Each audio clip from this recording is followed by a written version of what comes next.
आज की वीडियो में कक्षा 10वीं की हिंदी चैप्टर नंबर 3 का पार्ट 3 हम लेकर गए हैं। लेक्चर 3 है। यहाँ से हम स्टार्ट करते हैं।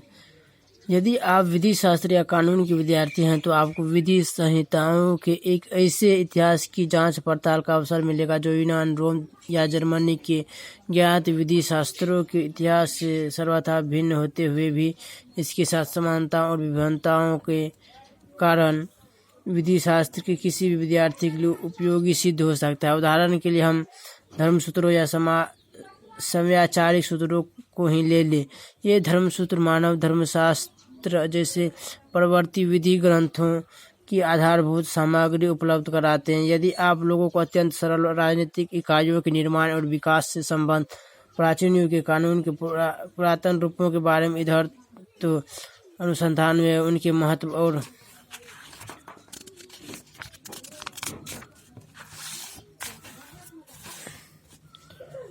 विशिष्ट को परख सकने की क्षमता प्राप्त करनी है तो आपको इसके लिए आज भारत की ग्राम पंचायत के रूपों में इसके प्रत्यक्ष दर्शन का सुयोग अनायास ही मिल जाएगा। भारत में प्राचीन स्थानीय शासन प्रणाली या सरपंच प्रथा को समझने समझाने का बहुत बड़ा क्षेत्र विद्यमान है। भारत में धर्म के वास्तविक उद्भव, उसके प्राकृतिक विकास तथा उसके अपर्याय क्षीमान रूप का प्रत्यक्ष परिचय मिल सकता है। भारत ब्राह्मण या वैदिक धर्म की भूमि है, बौद्ध धर्म की यह जन्मभूमि है, पारसियों के जरथुस्त्र धर्म की यह शरण स्थली है। आज भी यहाँ नित्य नए मतांतर प्रकट व विकसित होते रहते हैं। भारत में आप अपने आपको सर्वत्र अत्यंत प्राचीन और सुदूर भविष्य के बीच खड़ा पाएंगे। वहाँ आपको ऐसे सुअवसर भी मिलेंगे जो किसी पुरातन विश्व में ही सुलभ हो सकते हैं। आप आज की किसी भी उज्ज्वलंत समस्या को ले लीजिए, वह समस्या चाहे लोकप्रिय शिक्षा से संबंध हो या उच्च शिक्षा, चाहे संसद में प्रतिनिधित्व की बात हो या अथवा कानून बनाने की बात हो, चाहे प्रवास संबंधी कानून हो अथवा अन्य कोई कानूनी मसला सीखने या सिखाने योग्य कोई बात क्यों ना हो। भारत के रूप में आपको ऐसी प्रयोगशाला मिलेगी जैसी विश्व में अन्यत्र कहीं नहीं मिल सकता।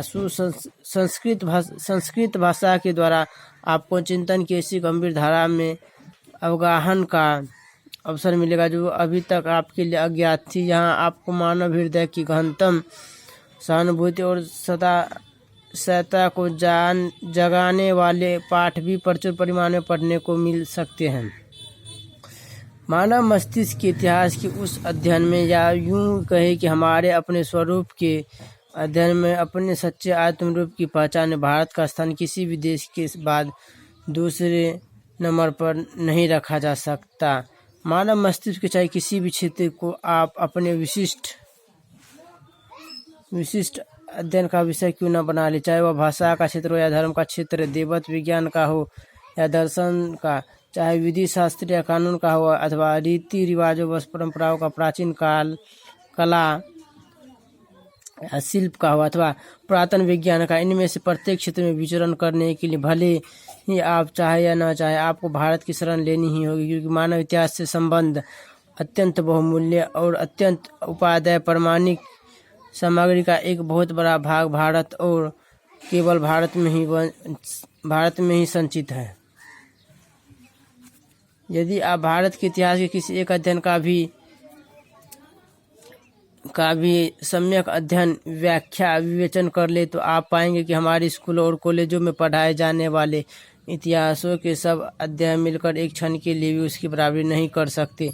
मैं अभी आज के समय भारत की चर्चा करना नहीं चाहूँगा, किंतु भारत की उस अत्यधिक प्राचीन भाषा की चर्चा करूँगा जिसका नाम है संस्कृत। अब आप पूछेंगे कि संस्कृत में ऐसी क्या बात है जिसके कारण हम उस पर इतना ध्यान दें, ऐतिहासिक दृष्टिकोण से संस्कृत सर्वतिशय क्यों है। आज के लिए हम इतना ही, मिलते हैं अगले वीडियो में। हमारा वीडियो अच्छा लगा तो हमारे चैनल को सब्सक्राइब जरूर करें।